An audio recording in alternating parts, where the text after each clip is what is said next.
오늘부터 다시 그 구속의 파노라마 레위기가 시작됩니다. 지난 이 12월 중순에 제가 출애굽기를 마치고요. 그리고 팔 부러지고 전도 집회하고, 그리고 1월 달에는 또 너무나 감사하게 저희 또 온누리 교회 여성 리더십들 계시는 분들을 모셔서 정말 귀한 말씀을 너무나 은혜 가운데 잘 들었던 것 같습니다. 그래서 이제 다시 레위기 시작하는데요. 여러분, 레위기는요, 흔히 사람들이 성경의 고비사막이다 이런 얘기도 하고요, 또 성경의 히말라야다 이런 말도 많이들 합니다. 왜냐하면 그만큼 그 내용이 어렵고 지루하기 때문이지만, 사실은 유대인들은 그 모세오경 중에서 레위기를 제일 먼저 읽고 제일 흥미로워한다고 해요. 왜냐하면 마치 우리나라 사람들이 명절 때 조상에게 제사 지내는 것처럼 유대인들에게는 하나님 앞에 예배하는 매뉴얼이기 때문에 우리는 그게 잘 다가오지 않지만 유대인들은 너무너무 이제 그게 아주 그냥 쏙쏙쏙쏙 다가와서 레위기를 가장 재미있게 흥미롭게 읽는 책이라고 합니다. 그러나 그보다 더 중요한 것이 있는데요. 그것은 레위기야말로 죄를 다루는 책이기 때문입니다. 한마디로 말해서 죽고 사는 문제가 달려있는 책이라 할 수가 있겠습니다. 그러니 이 유대인들이 레위기가를 읽지 않으면 정말 자신의 죄 문제를 다룰 수 없기 때문에 그만큼 레위기를 집중적으로 읽는다고 하고요. 또 어떤 신학자는 레위기야말로 정말 성경의 그 기초적인 구속의 교리를 가장 잘 알려주는 책이다. 그렇기 때문에 레위기가 지루하다고 해서 그냥 스킵하면 안 된다라는 말을 합니다. 자, 여러분, 그런데 우리 잠깐 시선을 돌려서 지난 12월 중순에 출애굽기가 어떻게 끝났는지를 기억해 보시기 바랍니다. 출애굽기의 마지막은 어떤 장면이었습니까? 하나님께서 모세에게 성막을 지으라고 말씀을 하시고요. 이스라엘 백성들이 그 모세의 명령에 따라서 하나님이 주신 말씀을 그대로 해서 성막을 짓는 것으로 끝이 나고 있습니다. 정말 성막에 관한 이야기가 무려 장장 30장 넘게 걸쳐서 쫙 나오고, 마지막에는 이스라엘 백성들이 정말 하나님의 명령에 따라서 그 성막을 지었다라고 되어 있는 것으로 끝이 납니다. 성막은요, 사람이 사람의 임의대로 지은 것이 아니라 하나님의 말씀대로 지은, 하나님이 거하시겠다고 작정한 하나님의 처소입니다. 그리고 무엇보다도 하나님께서 이스라엘 백성을 만나기 위해서 성막을 지었죠. 그런데 출애굽기 마지막 장을 보면 하나님의 영광이 그 성막 가운데 가득하고 정말 임재의 구름이 있었음에도 불구하고 모세는 들어가지 못했다라는 그런 구절이 나옵니다. 분명히 성막은 하나님께서 이스라엘 백성을 만나기 위해서 지으라고 말씀하셨음에도 불구하고 왜 모세가 들어가지 못했던 것일까요? 그것은 바로 거룩하신 하나님 앞에 나아가기 위해서는 죄 문제가 다뤄져야 했기 때문이라는 거죠. 그래서 아무리 모세라도 그냥 그 성막으로 들어갈 수는 없었습니다. 자, 그래서 레위기 1장 첫 소두를 보면 하나님이 모세를 불러 이렇게 말씀하십니다. 레위기 1장 2절인데요. 제가 읽겠습니다. 이스라엘 백성들에게 이렇게 말하여라. 너희가 여호와께 예물을 가져오려면 너희는 가축 가운데 소나 양을 너희의 예물로 가져와야 한다. 여기서 예물, 오퍼링이라고 하는데요. 이 단어가 2번이나 나오고 있음을 주목해 보시기 바랍니다. 레위기 전체를 끌고 가는 핵심 단어가 예물입니다. 거룩하신 하나님 앞에 나가기 위해서는 반드시 예물이 필요했습니다. 흠없는 소나 양 같은 것을 잡아서 예물로 드려서 그 피를 뿌리고 바르는 예식을 해야만 성소에 들어가서 하나님 앞에 분향할 수 있었고요. 지성소에 들어가서 하나님을 만날 수가 있었습니다. 자, 아무리 모세라 할지라도 예물이 없이는 성소에 들어갈 수 없었다라는 것입니다. 그렇다면 지금 오늘날 이 현대를 살아가고 있는 우리에게 가르쳐 주시는 것은 무엇이겠습니까? 죄인인 이스라엘 백성들이 거룩하신 하나님 앞에 나가기 위해서는 반드시 예물이 필요했던 것처럼 죄인인 우리들이 하나님 앞에 나아가기 위해서도 뭐가 필요할까요? 예물이 필요하다는 것입니다. 그런데 그 예물이 누구? 바로 예수 그리스도이심을 우리 가운데 가르쳐 주십니다. 히브리서 9장 12절을 보시면 그는 염소와 송아지의 피가 아닌 자신의 피로 단번에 지성소로 들어가서 영원한 구속을 완성하셨습니다 라는 말씀이 있습니다. 친히 예수 그리스도께서 예물이 되어 주셔서 우리를 대신해서 피 흘려서 죽으심으로 말미암아 우리가 담대히 하나님 앞에 나아갈 수 있게 된 것이라는 거죠. 그래서 오늘도 우리가 정말 하나님 앞에 예배할 수 있는 근거는 예수 그리스도께서 우리를 위하여서 십자가에서 피 흘려 주셨기 때문이라는 것입니다. 거룩하신 하나님 앞에 나아갈 수 있는 자는 아무도 없는데 오로지 예수 그리스도의 피의 공로에 의지하여서 우리가 하나님 앞에 나아갈 수 있으니 이것이 얼마나 큰 은혜이겠습니까? 여러분, 우리의 어떤 선행이나 수행이나 그런 고행으로 노력으로 하나님 앞에 도달할 수 없습니다. 그렇게 말하는 사람들의 소리는 다 새빨간 거짓말이라는 것입니다. 아무리 내가 정말 고행을 하고 수행을 하고 몸에서 사리가 나온다 할지라도 하나님 앞에 갈 수 없다라는 것입니다. 그렇기 때문에 이 레위기에 나오는 그 하나님 제사, 이 제사법을 아는 것은 너무나 중요합니다. 비록 레위기를 읽다가 졸기도 하고 머리가 아프기도 하고 정말 헷갈리기도 하지만 그래도 레위기는 읽어야 하고 알아야 되고 깨달아야 되는 책임을 기억하시기 바랍니다. 그런데 이 레위기에서는요, 사실은 그 안에 들어가 있는 의미를, 영적 의미를 알면 그것 때문에 우리 마음 가운데 물밀듯한 감동이 몰려올 수 있는 책이 바로 레위기입니다. 저는 언젠가는 기억이 나지를 않는데 정말 레위기, 당연히 저도 레위기 읽다가 그만두고 레위기 읽다가 중단하고 스킵하고 다른 책 읽고 이랬었거든요. 그 레위기 그다음에 민수기 훨씬 재밌더라고요. 그런데 정말 레위기가 담고 있는 그 영적인 의미를 깨달았을 때가 있었습니다. 그때 그 마음이 너무 먹먹해지는 거예요. 아, 레위기에 이런 하나님의 사랑이 담겨져 있었구나. 예수 그리스도가 우리를 위하여서 어떤 일을 행하셨는지 벌써 그 구약의 레위기에 다 하나님이 알려주셨구나 하면서 그냥 눈물을 줄줄 흘렸던 기억이 있습니다. 바라기는 오늘 이제 레위기 설교인데요.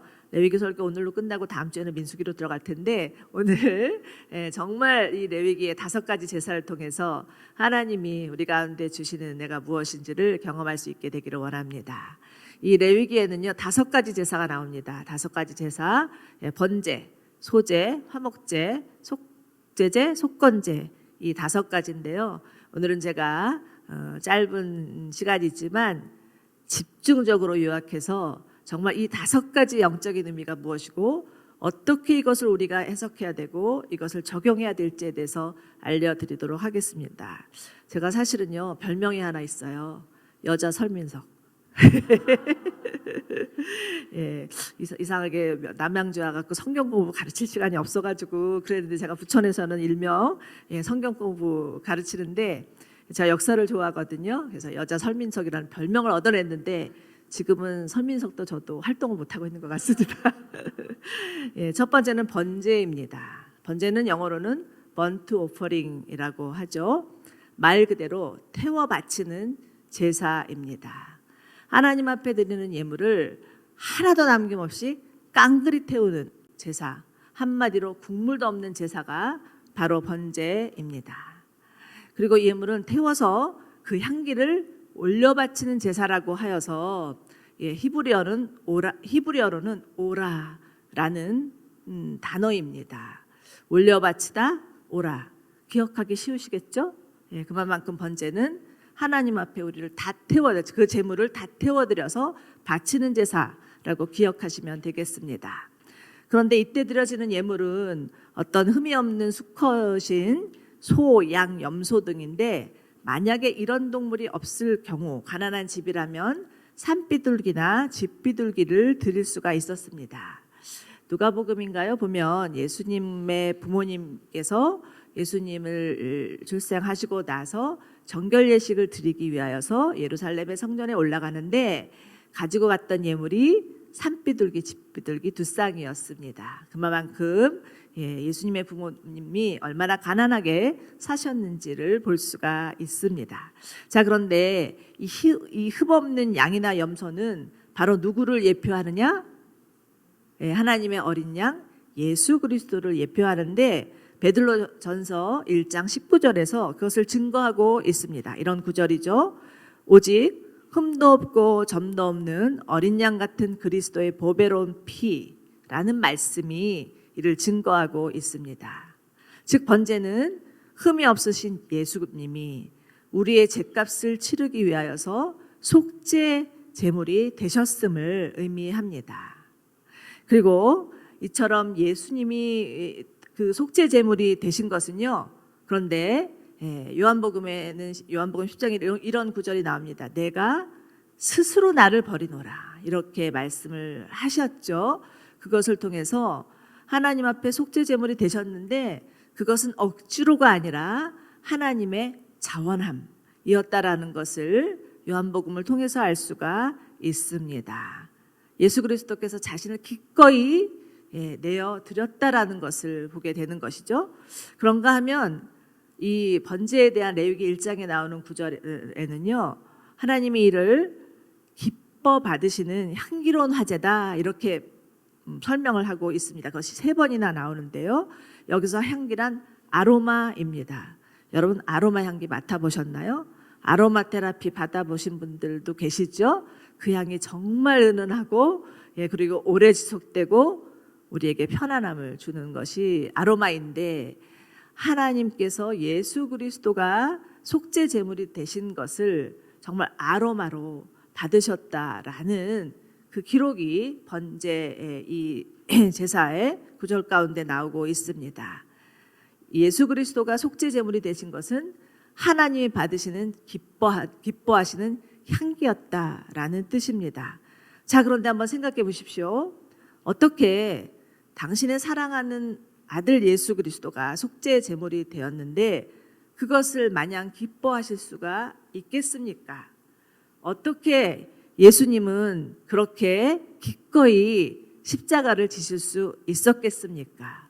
이것이야말로 정말 하나님의 기이한 사랑, 우리가 도저히 이해할 수 없는, 도저히 우리가 정말 우리의 어떤 머리로는 설명할 수 없는 그런 하나님의 기이한 사랑이기 때문이라는 것입니다. 자, 여러분 정말 이 하나님의 기이한 사랑, 우리 가운데 베풀어 주신 이 놀라운 사랑이 이 번제의 제사 가운데 담겨져 있다라는 것을 안다면, 그래서 그 사랑이 얼마나 크고 귀하고 값진 것인 것을 우리가 안다면 정말 그 말씀 앞에서 머무르지 않을 수 없고 눈물 흘리지 않을 수 없을 것입니다. 여러분 우리 모두는 이 하나님의 기이한 사랑을 받은 자들입니다. 그렇다면 이 하나님의 기이한 사랑을 받은 우리는 하나님 앞에 어떻게 반응하며 나가야 되겠습니까? 정말 이렇게 그 귀한 사랑을 받은 자, 정말 여러분 사랑을 받았을 때 여러분의 반응은 어떻습니까? 여러분의 감정은 어땠습니까? 그것은 첫 번째로는 당연히 기쁨이죠. 아, 저 사람이 나를 이렇게 사랑해줘? 그러면서 나도 모르는 기쁨이 올라올 것입니다. 그것처럼 정말 이 하나님의 놀랍고 귀한 사랑을 받은 자는 당연히 하나님께 기쁨으로 반응할 수밖에 없다라는 것입니다. 여러분 요즘 정말 코로나 때문에 너무나 어렵습니다. 모든 사람에게 우울 모드가 쫙 깔려 있는 것 같아요. 그렇지만 정말 하나님의 이 귀한 사랑을 알고 그것을 받은 사람이라고 믿는다면 우리가 그 우울에 머물러 있을 것이 아니라 기쁨으로 하나님 앞에 예배하기를 간절히 소망합니다. 그런데 간혹은 이런 경우가 있는 것 같아요. 내가 지금 내 마음이 우울하고 내 마음이 너무나 이렇게 낙숫물 떨어지듯이 떨어져 있는데 하나님 앞에 나가서 기쁨으로 예배한다고 하는 것은 어쩌면 너무 포장하는 건 아닌가? 그건 너무 가정스러운 건 아닌가? 솔직하지 않은 것 아닌가? 라고 생각하는 분들이 혹시 계실지도 모르겠지만 절대 그렇지 않습니다. 느헤미야 보면 여호와를 기뻐하는 것이 너희의 힘이라 이런 말씀이 있습니다.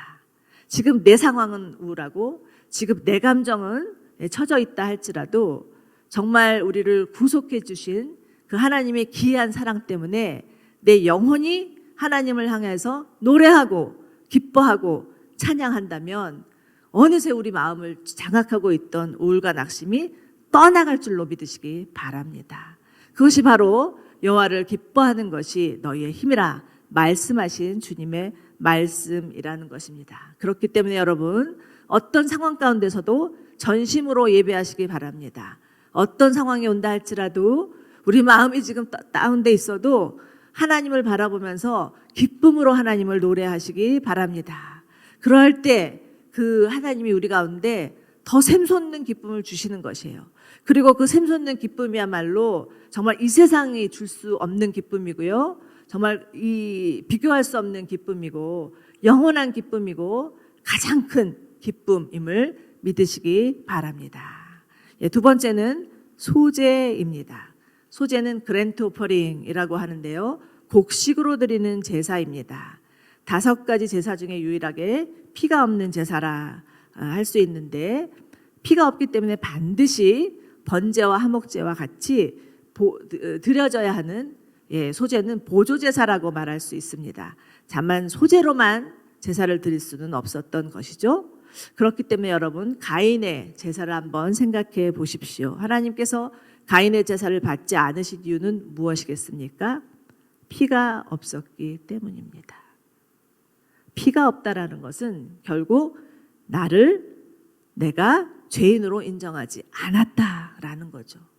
가인은 이것을 간과했습니다.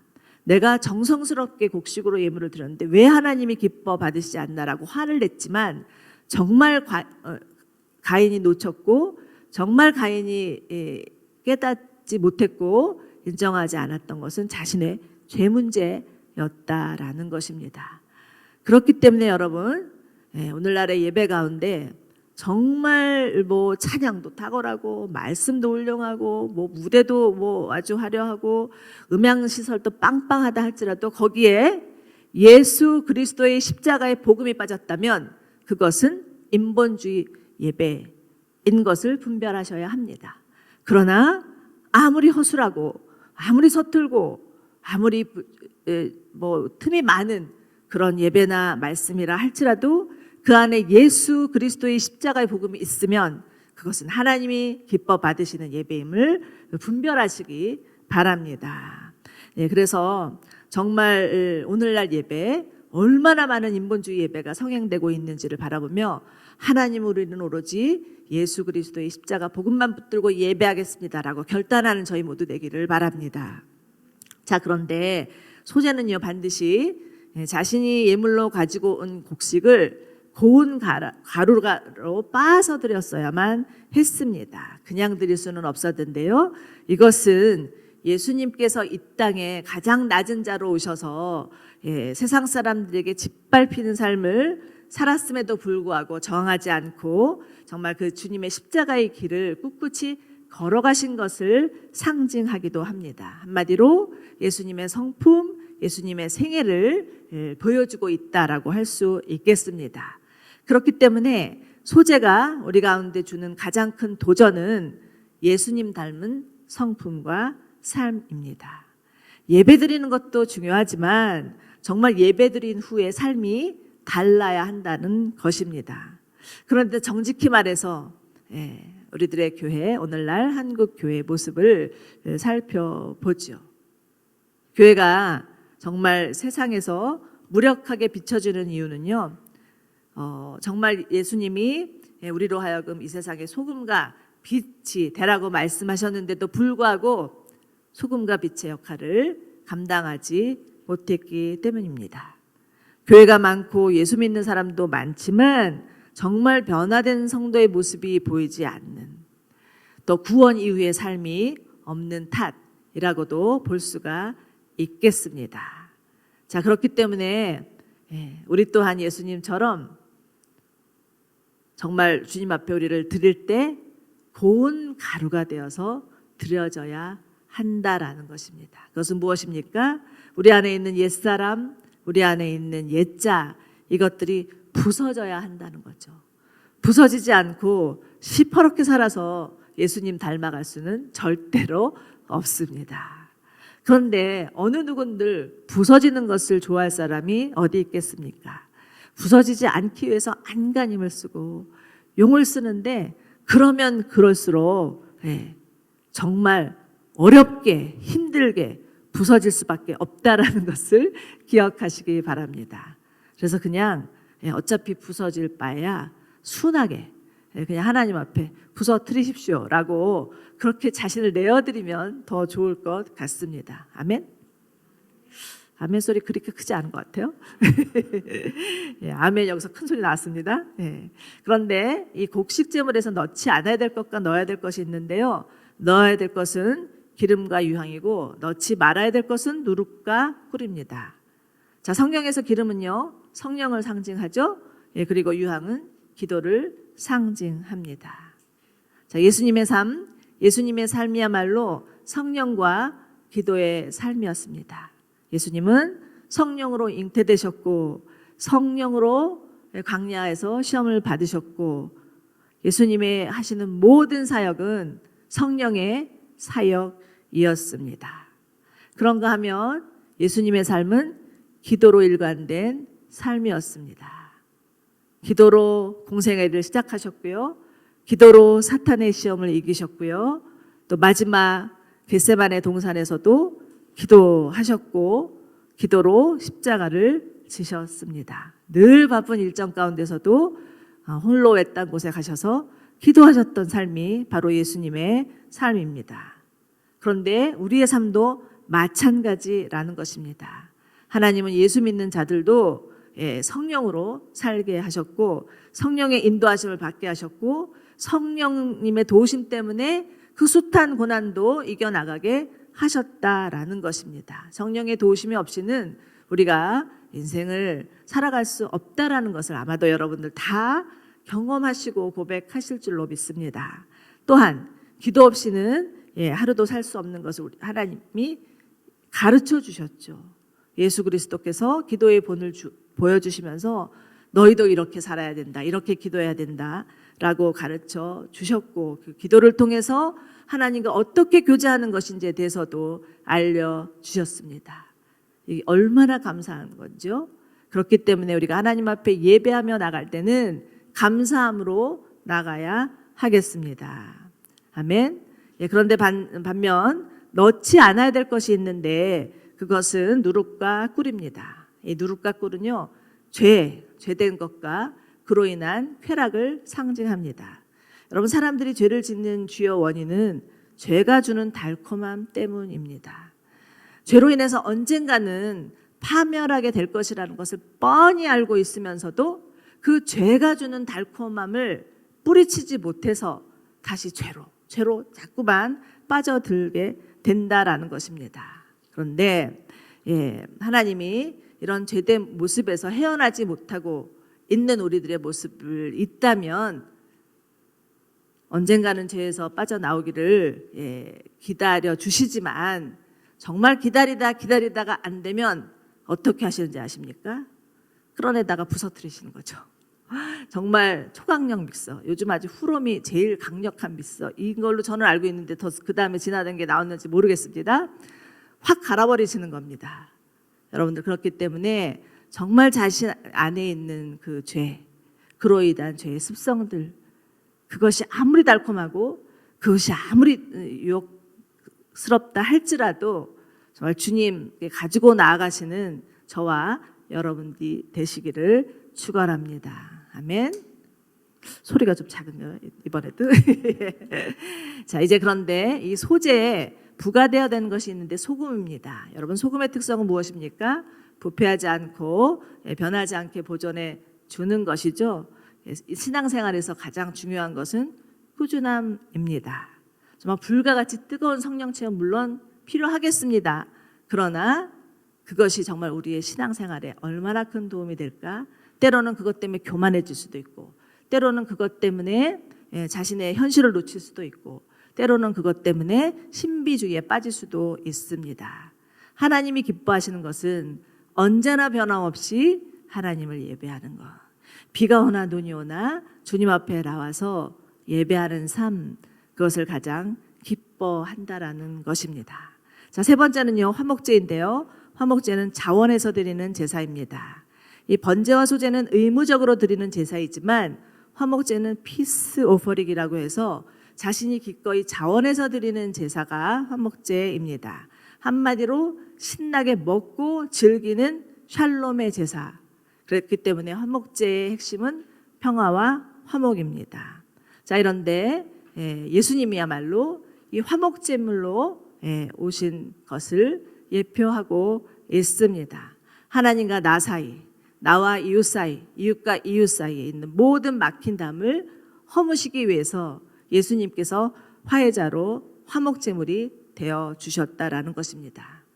여러분, 사람이 정말 힘든 것은요, 가난 때문도 아니고 질병 때문도 아니고 관계에 어그러짐 때문입니다. 정말 관계가 어려워지면요, 그것처럼 고통스러운 게 없어요. 그렇기 때문에 정말 관계, 주님이 우리 가운데 친히 찾아오셔서 우리 안에 있는 모든 깨어진 관계들, 기본적으로 네 가지로 볼 수 있습니다. 하나님과의 깨어진 관계, 나 자신과 깨어진 관계, 이웃과 깨어진 관계, 자연과 깨어진 관계, 이것들을 모두 회복하기 위하여서 예수 그리스도께서 화목제물로 이 땅에 오셨음을 믿으시기 바랍니다. 자, 그렇다면 우리가 이 화목제물로 오신 그 예수님께 어떻게 예배해야 되겠습니까? 당연히 감사함으로, 즐거움으로, 기쁨으로 예배드려야 할 것입니다. 그러할 때 정말 우리를 통하여서 하나님께서 우리 또한 화해자가 되어 주게 하셔서 이 땅에 있는 모든 막힌 담, 우리의 가정과 교회와 정말 나라와 민족과 열방 가운데 막힌 담을 허물게 하시는 통로로 삼아 주실 것을 믿으시기 바랍니다. 네 번째는요, 속죄제입니다. sin offering이라고 하는데 죄를 지은 모든 사람들이 의무적으로 드리는 제사로서 이것은 뭐 누구든 높은 사람이든 낮은 사람이든 남자든 여자든 다 결코 예외는 없습니다. 그런데 이때 정말 그 개인이 자신의 죄를 저질렀을 때는요, 그 예물을 하나 딱 골라서 들어가서 그 예물에게 손을 얹고 자신의 죄를 반드시 전가해야 합니다. 내 죄가 이제는 나에게 있지 않고 이 예물에게 전가되었다라는 뜻으로 전가한 후에 그 제사장에게 가지고 가서, 그러면 그 제사장이 그 예물을 잡고 그 예물에서 나온 피를 그 번제단에도 뿌리고 뭐 이렇게 하면서 그 사람의 죄를 사해주는 예식을 하는 것이 바로 속죄제입니다. 자, 여러분 한번 여러분의 상상력을 동원해 보시기 바랍니다. 만약에 정말 나 때문에 아무 죄가 없는 그런 흠없는 양이나 염소가 죽어간다고 한번 생각해 보십시오. 여러분의 마음 어떠실 것 같습니까? 아마 여러 가지 마음이 고차될 것입니다. 미안함도 있고 후회도 있고 또 잘됐다, 다행이다, 이런 고마운 마음도 여러 가지 섞여 있을 것입니다. 그것처럼 죄 없으신 예수 그리스도께서 우리의 모든 죄를 다 사하시기 위하여서 정말 십자가를 지셨을 때 여러분의 마음에는 어떤 마음이 드실 것 같습니까? 아마 거기에는 감사함과 회개와 그리고 자유함, 이런 것들이 동시에 올라오지 않을까요? 히브리서 10장 19절 20절을 보면 이런 구절이 있습니다. 그러므로 형제 여러분, 우리는 예수의 피로 인해 지성소로 들어갈 담대한 마음을 가지게 됐습니다. 그 길은 예수께서 우리를 위해 휘장을 통해 열어놓으신 새롭고 산 길입니다. 여러분, 우리의 죄가 고범죄든 습관적인 죄든 또 아니면 부지중에 지은 죄든 과거에 지은 죄든 현재의 죄든 심지어 미래의 죄까지도 예수 그리스도께서 다 담당하셨음을 믿으시기 바랍니다. 그래서 우리에게 그 결과로 주어지는 것은 무엇이에요?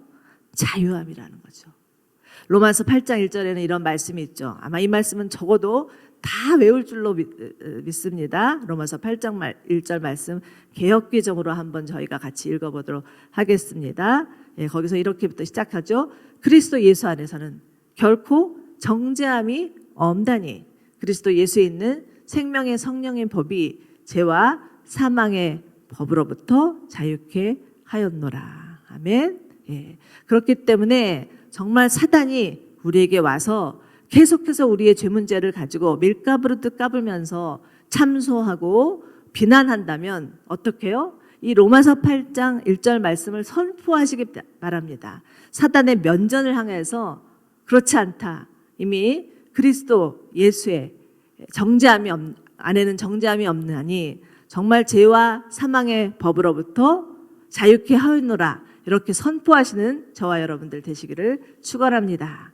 아멘. 이제 마지막으로는 속건제입니다. guilt offering이라고 하는데요.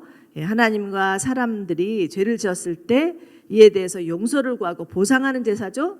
제물과 함께 보상액도 추가되는 제사라 이렇게 할 수 있는데요. 이것을 가장 잘 쉽게 이해하는 사례가 바로 누가복음에 나오는 삭개오 사건입니다. 삭개오가 뭐라고 합니까? 예수님을 만났을 때 예수님, 제가 정말 앞으로 제 소유의 절반을 가난한 사람들에게 나눠주고 혹시나 누구의 것을 속여서 빼앗은 일이 있으면 내 갑절이나 갚겠나이다 이렇게 얘기를 하죠. 그랬더니 예수님께서 인자가 온 것은 대속물로 왔다라는 얘기를 하고 섬김을 받으려는 것이 아니라 섬기러 왔다라고 말씀을 하십니다. 여러분, 예수님은 우리의 모든 죄를 사시기 위해서 자신의 몸을 하나님께 대속물로 드렸습니다. 그렇기 때문에 우리의 죄값은 어떻게 됐어요? 다 갚아졌다. 페이오프 됐다. 그래서 우리는 더 이상 빚진 것이 없다라는 것입니다. 여러분, 이것이 얼마나 우리에게 가장 큰 복음이겠습니까? 이 복음을 가진 자에게는 진정한 자유함이 있을 줄로 믿습니다. 그렇기 때문에 우리가 하나님 앞에 나갈 때는요, 정죄함으로 나가는 것이 아니에요. 어떤 죄책감이나 마음의 눌림으로 나가는 것이 아니에요. 이미 예수 그리스도께서 우리의 모든 죄를 다 사해 주셨습니다라고 자유함으로 나가셔서 정말 자유함으로 기뻐함으로 춤추며 예배하는 저희들 되기를 축원합니다. 자, 그랬을 때 이 레위기 5가지 제사를 통해서 예수님의 보여주신 예수님의 삶, 성품, 사역들 이런 걸 통해서 깨달아 안 우리들은 어떻게 하나님께 예수님께 반응해야 되겠습니까? 어떻게 살아야 되겠습니까? 그것이 바로 오늘 본문 레위기 19장 2절입니다. 레위기 19장 2절은 이렇게 말씀하시죠. 이스라엘 온 회중에게 말하여라. 나 너희 하나님 여호와가 거룩하니 너희도 거룩해야 한다. 아멘. 여러분, 거룩은요 의무가 아니라 사랑입니다. 거룩은 외양이 아니라 내면의 신앙입니다.